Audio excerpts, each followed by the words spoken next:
Welcome back to Birching the West. I'm your host, Eldon Stahl, and we're here again talking about all things related to preserving freedom through educational activism and things that would be of interest to what we call Birchers as well. We have a special guest here with us today, and her name is Holly McClure. And Holly is with an organization called Utah Open for Business, if I got that right. Yep. And you're going to tell us a little bit about kind of an initiative statewide in Utah to help protect the rights of business owners. So, Holly, welcome to the show, and glad you could make it. Thank you. Thanks for inviting me. I'm happy to be here. Yeah. So maybe you want, I don't know if you want to tell us a little bit about yourself or about what just started and what you're doing, or what would you like? So I can tell you a little bit about myself. I'm new to Utah. My husband and I moved here last summer from California. We're California refugees, as I like to say.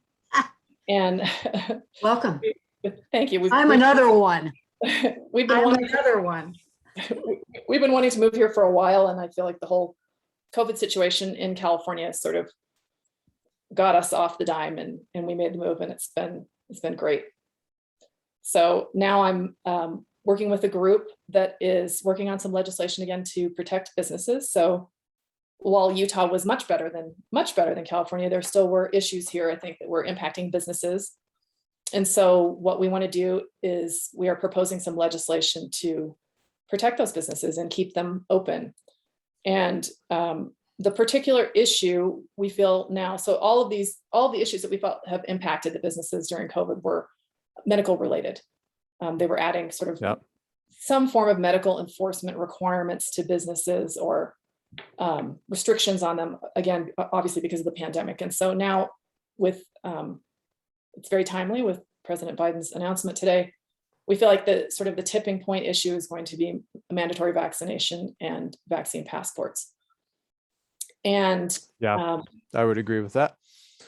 It's not that we have any particular position on vaccination one way or another. That's not the issue. The issue is, particularly for small and independent businesses, the liability and the operating cost burden of practically managing something like this is enormous.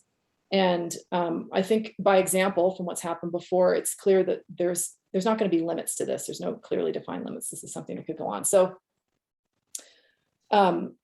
again, we've been looking at what's been happening in San Francisco and what's been happening in New York, and this just seems to be sort of the big issue. And so what we're trying to do is we have an outreach effort going with a petition, and we're trying to get as many businesses as possible to support this, that want some sort of protective legislation. So we have a legislature here in Utah that's very pro-business, which is great. They don't want to be perceived as telling businesses what they can and can't do. But that being said, I do think there is a need for some kind of protection for some of the businesses who choose not to participate in mandatory vaccination or vaccine passports. So what we're trying to do is send people out into the communities to canvass small and independent businesses, or really any business, but those are kind of our target, who are concerned about this and who would support this legislation, to get them to sign a petition so that we can go in and show the legislators that there is support in the business community for this kind of protective legislation. And so the philosophy of the effort that we're running is what we're calling high touch, high tech. So we're not, the primary focus is this high touch effort. So we have, I'll get more into the details of the structure, but what we want to go out and have relationships with the businesses. So we're not just trying to get a bunch of signatures and then we never speak to the businesses again. We want an ongoing relationship from today until the January legislative session, where we're keeping in contact with these businesses, and we have a real coalition of people that are in touch with one another. So that's the high touch part of it. And then the high tech is we've just tried to set up a system that is very frictionless. So when people want to join our group and be an outreach leader, it's easy for them to get on board. And when they're going out to businesses and they have a business that's ready to sign, we have a technology that makes it easy for the business to sign. So if somebody goes to a business and they say, "Hey, I'd like you to sign this or get on board with it," what is it that you'd be, say, asking, or a person be asking the business owner to sign on to? What basically would that be? I can show you the exact declaration if you want to. Okay, yeah. Pull up. Let me stop this share.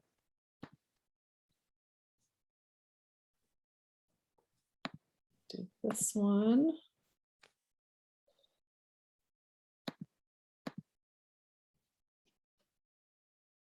So basically, what people I think are going in and saying is we're very pro-business. We want these businesses to be able to stay open. We want businesses to have a choice. We don't want them to feel like they're coerced by the health department or coerced by larger organizations or larger businesses. They should have a choice on how they handle this issue. And so the actual declaration, we would have a conversation with them to explain, we understand the mandates that have happened before, make clear that we just see this as kind of a critical issue, not necessarily has, again, nothing to do with our position on vaccination, but just that this is kind of the tipping point issue. A lot of businesses don't want to invade the privacy of their workers. They don't want to invade the privacy of their patrons. So this is the declaration that we would have them sign. I don't know if you want me to read it out loud, but it basically says, the small and independent businesses are the backbone of the Utah economy. A lot of them were hit very hard by some of the mandates over the past year. Basically what they're saying is, while individuals may have their reasons for or against taking vaccinations, we as business owners do not wish to take up this responsibility of enforcing vaccination status, either on our employees or for our customers, because of the implications for invasion of privacy, the increased operating costs associated with administration of vaccine status, and the potential to be held liable for adverse medical reactions as a result of mandated vaccination. If, as advertised, Utah is friendly to businesses, then it's best if business owners are not coerced in any way by the health department or the executive, or even directly or indirectly pressured by large organizations such as the Chambers of Commerce in Utah into acting as medical enforcers as a condition of engaging in enterprise. And so it says, to this end, the undersigned pledge that bullet point 1, we support any legislation that upholds these ends and removes businesses from the position of medical law enforcement. We support any legislation that safeguards the medical privacy of all parties involved in commerce. And we will not yield to coercion, overt or covert, that seeks to shut us down again. And we will support our fellow local businesses in this effort via an economic coalition. So it sounds like this is more of really a freedom issue than a vaccination or health type of thing. I mean, overall, it kind of establishing the principles of just being able to be free and make choices, assess risk, and things like that. Would that be accurate?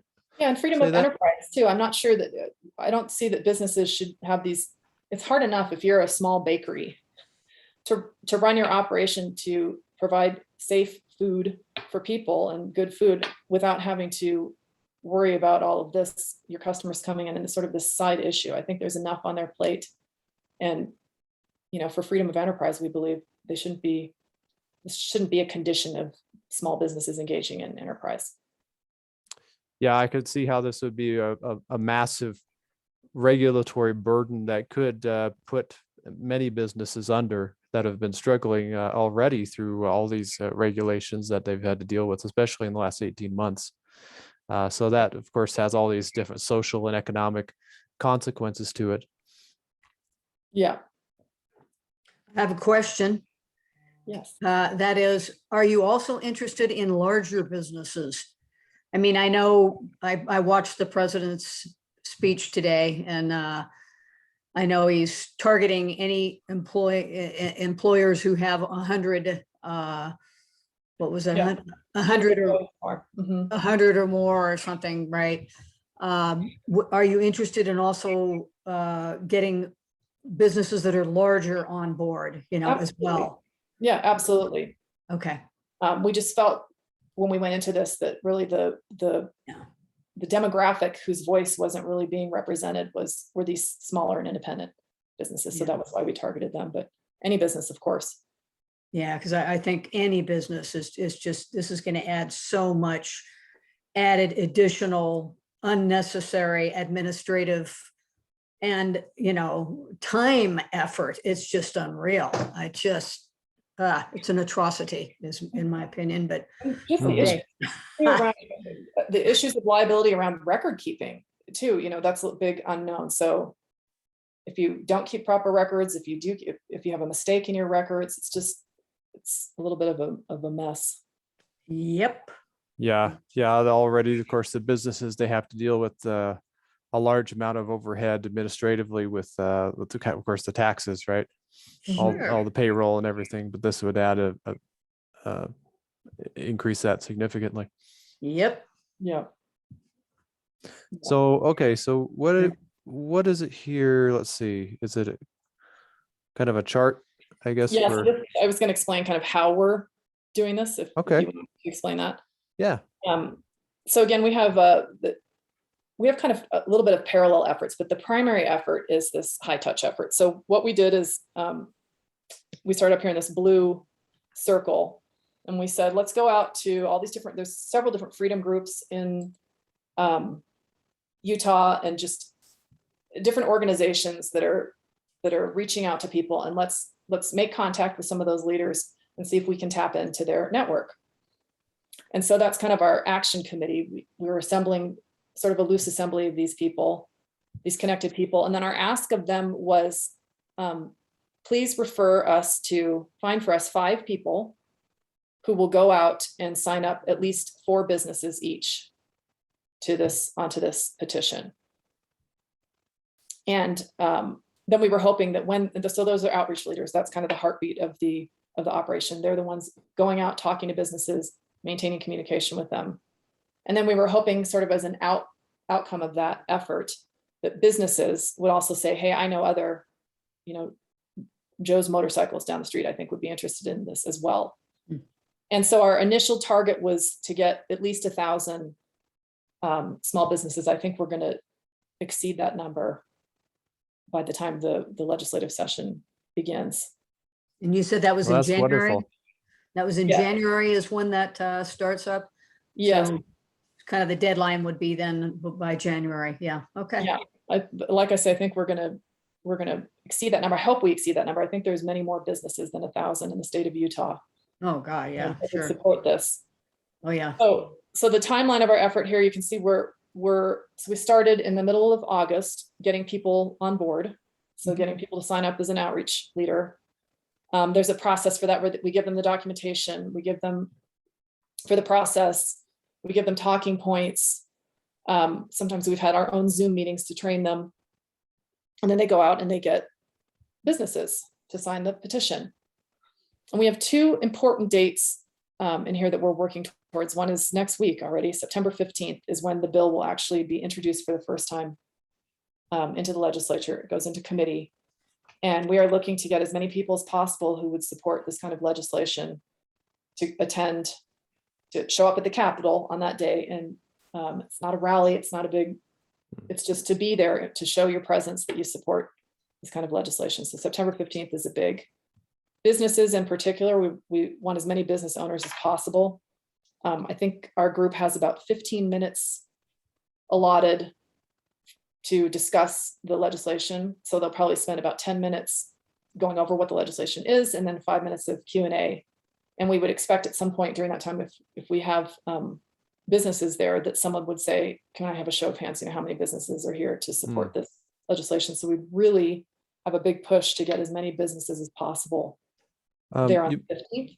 You mind if I ask which committee that is? I think it's the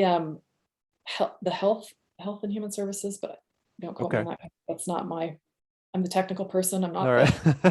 I didn't want to stop you or anything. Just probably so. Yeah, I assumed it'd be something like that.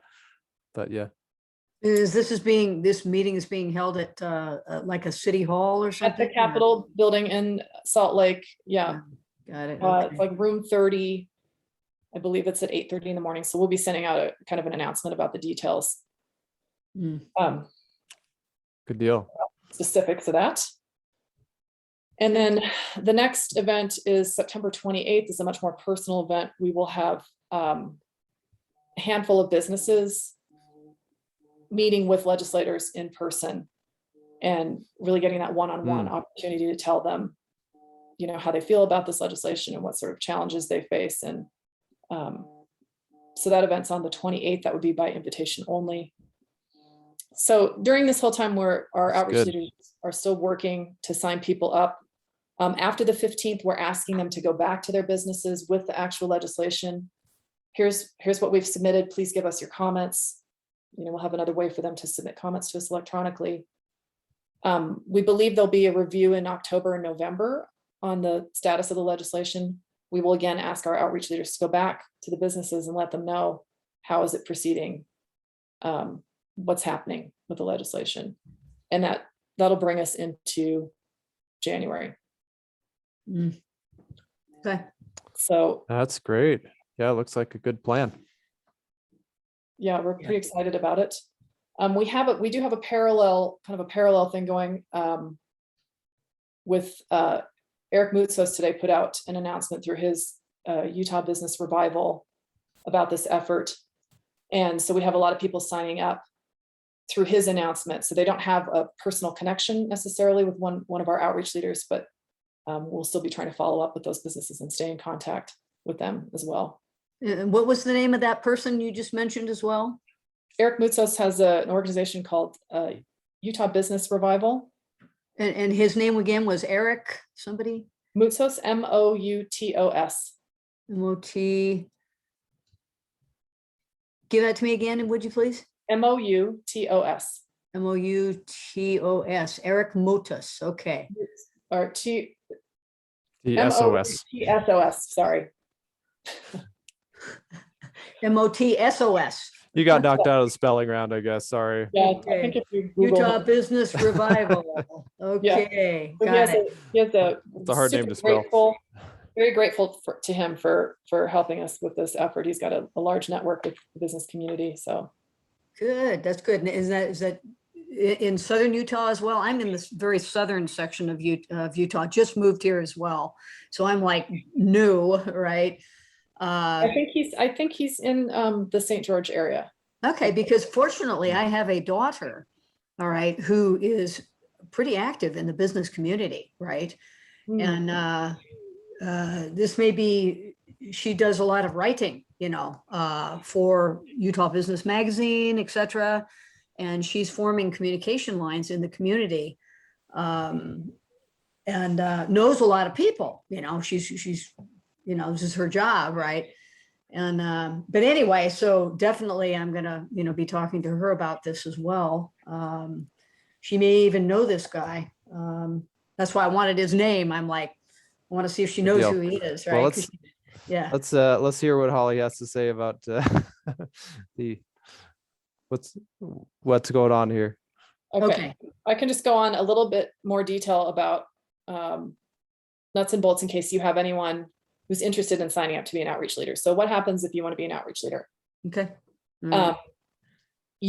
Someone from this action group, generally, as we spoke above here, someone in this blue circle will contact you and say, hey, we're doing this effort. Do you want to sign up for outreach? You say yes.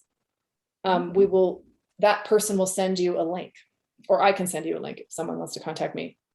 And through that link, it's very easy. You can get it through text, you can get it through email. You click on that and you register with us and say, hey, I want to be an outreach leader. So as soon as you register online with us, you get sent a confirmation email, and that'll have attached to it a PDF document with the first page of that is the most important. It's the message to outreach leaders, and it explains to you step by step, what is the process?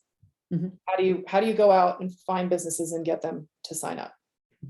It also has in there talking points to help you craft it's not a like a speech. It's just literally sort of factual bullet points to help you craft a discussion with your business. And it also has a flyer in it, although there's been sort of mixed reviews about that particular flyer, but that's the packet that you get. You also immediately get in touch with me. I'm the outreach coordinator.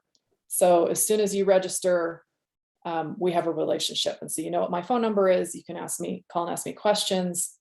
We ask you to put my email in your email contact list to make sure that you're receiving my communications. I don't send a lot, but the ones that I send are important. So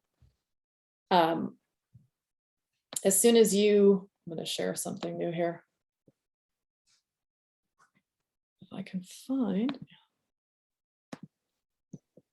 So then that confirmation comes immediately upon signing up. And then within about 24 hours, you'll get a welcome letter from me that looks like this.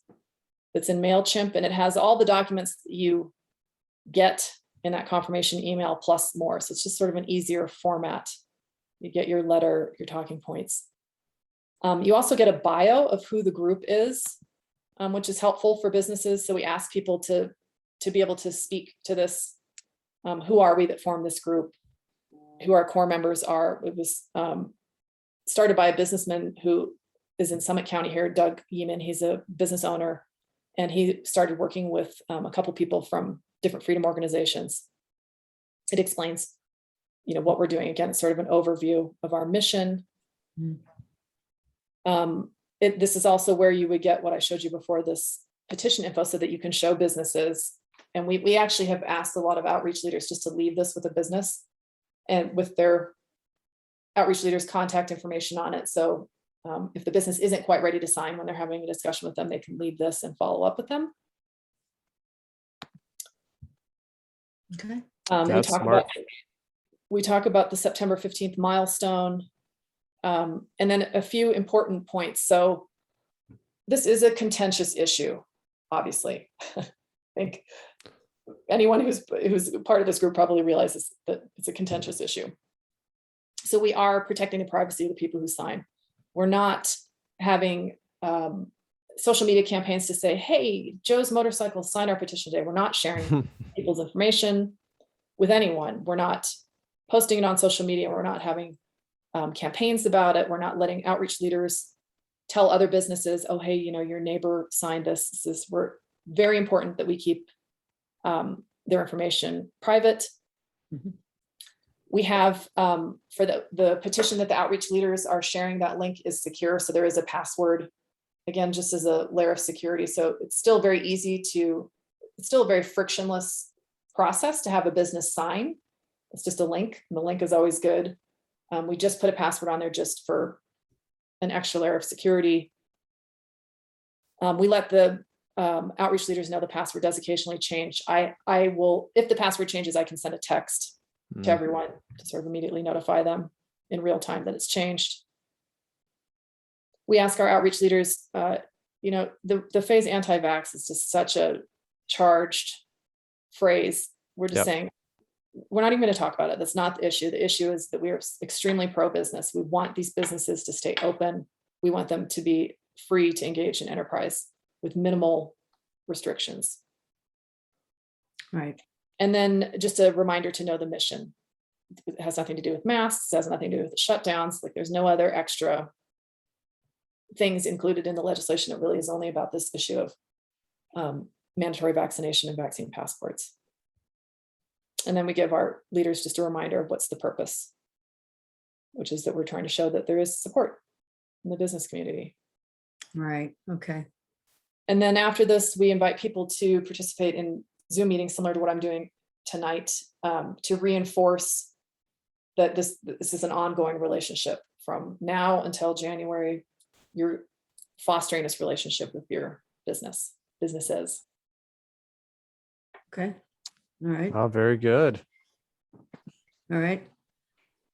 Well, that was, very nice. I think it's encouraging to see. It looks like it's very well thought out so far as a campaign, very well organized and focused. All the things that should make for something that's going to have some success. I hope so. Thank you. Yeah. Yep. I agree. So it sounds like things are overall going pretty well, and that's good to know. Yeah, we have, I think 600 businesses have signed already today, and we just started about 3 weeks ago. Yeah, So that's phenomenal. That's Yes. great. Phenomenal. Oh yeah. Yeah. Nice. I Okay. guess if somebody wants to get on board, they're watching this, or maybe they're listening to this on the podcast. what would be the best thing to do? How would they contact? Who would they contact? What would you say? They could contact me. Yeah. Okay. Well, I don't know if you want to share my contact information if you want me to say it here on the video, or if you want to share it with people if they approach you. If they reach out to me, I can send them the registration link, or just understand how they want to participate. Yeah, you can share it on the video if you're comfortable doing that, or I upload it to YouTube, so I could put it in the the description. But some people read that, some don't. So, however you feel Yeah. most comfortable. So I think they could email me at holly@utahOpenforbusiness.org. Okay, Holly at HOLLY okay at Utah Open for Business, all spelled out, .org. .org. Okay, Yeah, and they can let me know. that's pretty simple. I'm a business I want to sign. I'd like to do outreach, whatever their interest is, they can let me know. Yeah, well, that's simple enough. I think you're gonna have a good number of people jumping on board. I hope so. We welcome everybody. So are you? I'm curious. Are you coming to this thing on Saturday in Layton, or you heard of that? What is the thing on Saturday in Layton? Well, okay, maybe not the Health Freedom The Symposium. symposium? Yeah, I'm or not maybe sure. there'd be somebody there. I don't know. Kristen she's part of our group. So the organizer of that is part of our group. Honestly, I don't know if I've got some teenagers that Yeah, or maybe some others. I'm working with, You but know, yeah, it's a great event. talk with people about it. Yeah. I would recommend that everyone goes. She's done there's a lot of great speakers and good information happening there. So Yeah, it sounds like it. So it's good different groups kind of work on similar things. And very timely, like you said, with President Biden having this announcement. It's not just, I suppose, at the state level, but trying to deal with these other issues, I suppose. But this is definitely a good step. And I think that event's really going to be great too, because I think people will be speaking to the sort of policy problems, right? It's not just someone's opinion about different medical things, but what are the implications from a policy standpoint of some of these programs that are being advanced. Yeah. It's, boy, there's all kinds of, I guess leave it to the president. He decided to open up a can of worms, and there is going to be quite a bit going on in the next several months, I would think. Well, we encourage everybody to keep their eyes out for the September 15th. I think that's an important day, and it's very important for people, anyone, businesses. Obviously, this is also a big issue for individuals. All of us are going to be patrons of different businesses. So I think anyone who feels strongly about this issue, we would encourage them to come on September 15th to the Capitol and just show up. Your presence is meaningful. So if they'd like to come, I suppose contact you. If they can't come but want to make their voice heard, is there a way, you'd say, okay, contact your local state rep or state senator or something, or contact the committee? That's a good question. Mm-hmm. Yeah, because like I know I can't make it. I'm like down here and I would say your southern Utah and your local legislator. I would write and say that that this legislation is coming up and you support it.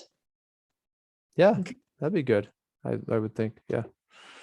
I found it's amazing how responsive they are actually. They're usually prominent business people in the community or something like that, but they're not so far away from people as maybe a congressman or a senator would be. The state legislators are much more accessible and able to respond. And it's important. I don't think people don't realize, if you've never served on a board or a commission or had any real interaction with the government, you don't realize how often people just don't write letters. People don't show up. It's very, very, very powerful and easy to write a letter. It makes a huge difference. And to show up in person, you don't need to speak. It's just to be there is powerful. So if this is an issue people feel strongly about and they haven't really done anything, I would say write a letter to your legislator, or come on the 15th if it's possible to come on the 15th. Right. And then can you give me the name of the bill, the number of it, so that I can have reference to, okay, this bill number, blah, blah, blah, is being introduced. I think it gets numbered after they introduce it. Okay, so there's no number Yeah, yet. it might not Okay, be numbered yet. Yeah. got it. Okay, yes. Cart before the horse there. Yeah. All right. But Okay. it's an idea, at least. It's in the works, I guess. Yeah. Okay. All right. Yep. Well, Holly, thank you so much for being on and talking about this important issue. This is something that I think is going to be near and dear to the hearts of many in the state of Utah, and others maybe that are outside the state that want to look into something like this in maybe their own states. And hopefully there are some that are listening or watching that say, hey, this is something I can get involved with, I can support, or maybe I know somebody else that would be able to support this. So encourage Absolutely. it. Yeah. Everybody to. You only know one business. Sign up as an outreach leader and go to that business. We welcome everyone's efforts to help Yeah, with this. definitely. So, Perfect. all right. Well, we'll sign off. We'll hope to catch everybody next time on Birching the West. And thanks for being on, and keep on birching. Okay.